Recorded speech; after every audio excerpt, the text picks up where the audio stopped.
I'm Nathan. I'm David. I'm Andrew. I'm Oliver. And we're Team 17. The overall premise for the design of our project for a meta-system design semester was a search and rescue scenario. 2 rovers were included in the design of this project. Rover 1 had several objectives: to be able to navigate the maze accurately and stay within the confines of the walls, to be able to map out the entire maze, to be able to compute the shortest path from the start to the end of the maze where Rover 2 was waiting, and finally to lead Rover 2 along that shortest path back to the start of the maze. Rover 2 would be dormant for the majority of this process. However, its major objective was to accurately follow Rover 1 as it was leading it along the shortest path by mimicking its movements as best as possible.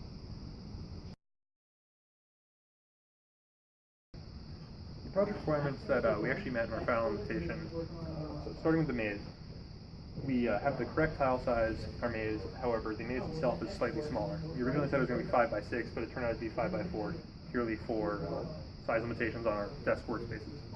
The maze itself, we also said it would have colored start and end tiles, but this got changed due to we would need a whole other array of sensors in order to incorporate this into our design. For Rover 1, we met most of the goals that we set out to accomplish.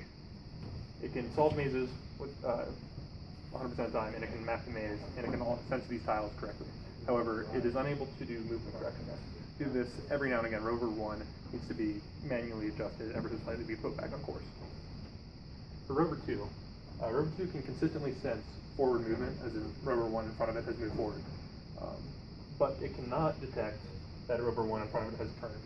Due to this, we were unable to incorporate Rover 2 following Rover 1.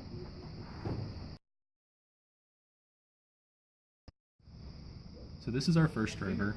It's equipped with 3 separate line following sensors, each of which is an array of 8 individual IR sensors. So what these do, as you can see from the LEDs on the top, is they detect the difference between a white space and a black space, and this enables it to communicate with the rest of the rover and let it know when it has detected a wall or lines on the side. That way it knows how it can follow a path. So these worked fairly well. One of the limitations that we had were along here, these sensors are a little bit far apart. So if the rover was crooked, it wouldn't necessarily know because the other lights wouldn't light up on the sensor. So we had difficulty implementing a correction algorithm to keep it on track because the individual sensors were so far apart. But apart from that, our first rover worked very well. So talking about the limitations and the capabilities of Rover 2, its main capability includes being able to detect an object moving forward in front of it and then being able to mimic that movement. However, when it comes to an object in front of it turning and moving off to the side, it's very inconsistent. Essentially what would happen is if it recorded its values at the wrong time, or if it recorded too many of the wrong values, then the algorithm would break down and wouldn't work properly after that. Additionally, if after a movement such as this, and Rover 2 tries to follow, a lot of times it would end up too close to the first rover and not be able to see it anyway because the sensors get unreliable within a certain distance. And due to that, it would continually spin looking for Rover 1. So this is our communication server between Rover 1 and Rover 2. This proved extremely useful because of debugging purposes. As you can see, this is Rover 1's output from when it's traversing the maze. It also displays nicely formatted signal messages between Rover 1 and Rover 2. So you can see that Rover 1 has acquired a message and it's sent it off to the server as a subject of 0x2, from 2. The first 4 bits is the from code, and the last 2 bits is the to code, which is very useful in sending things from and to specific threads in each rover. This is the checksum, which makes sure that the received message is actually correct, and the signal code which we want to send. In this case, that means Rover 1 has completed its maze and is ready to go. And you can see that Rover 2 sends it off and sends off the signals. Constraints of this is Rover 2 has issues correctly receiving and sending its data to the correct thread. One of my responsibilities for this project was to determine the algorithmic and navigational control for Rover 1. The state diagram that drives this control can be seen on the right. The general process for this is that a rover will arrive at a tile, request the sensor send it data about the walls that it can see.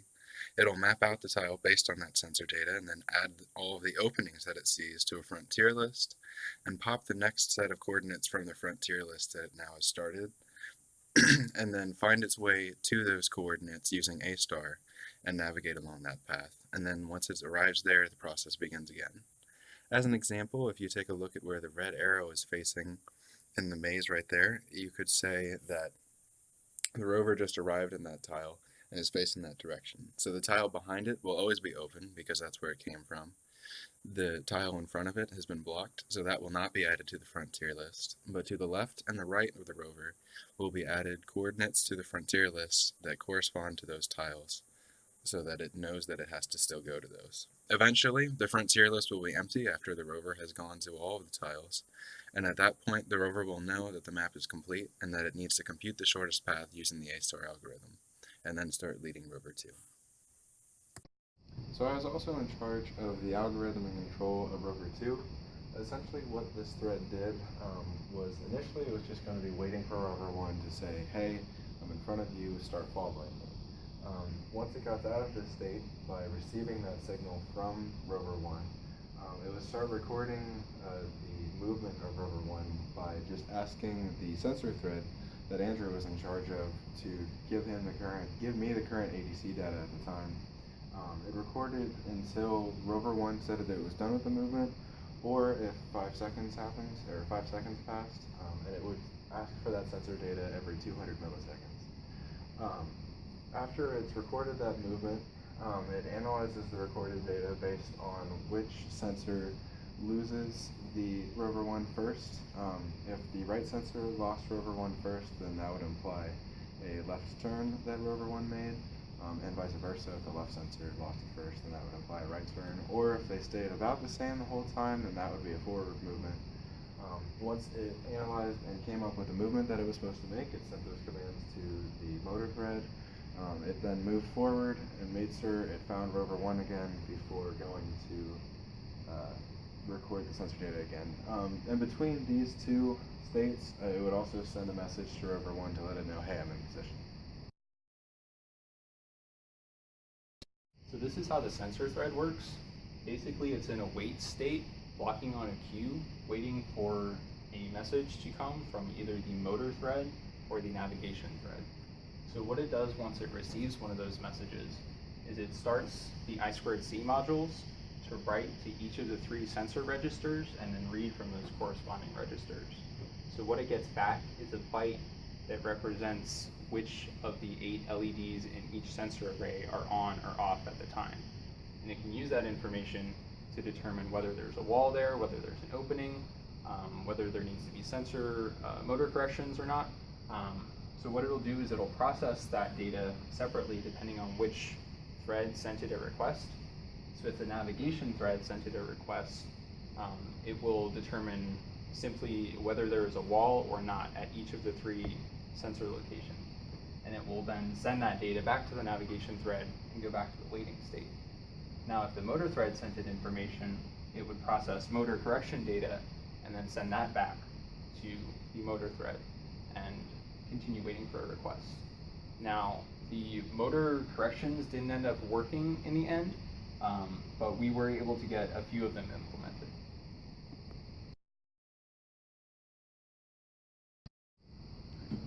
So I was responsible for getting the operation and functionality of the motors in both rovers.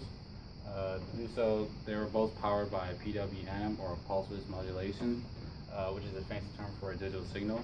It basically looks like any square wave that's set to a 50% duty cycle.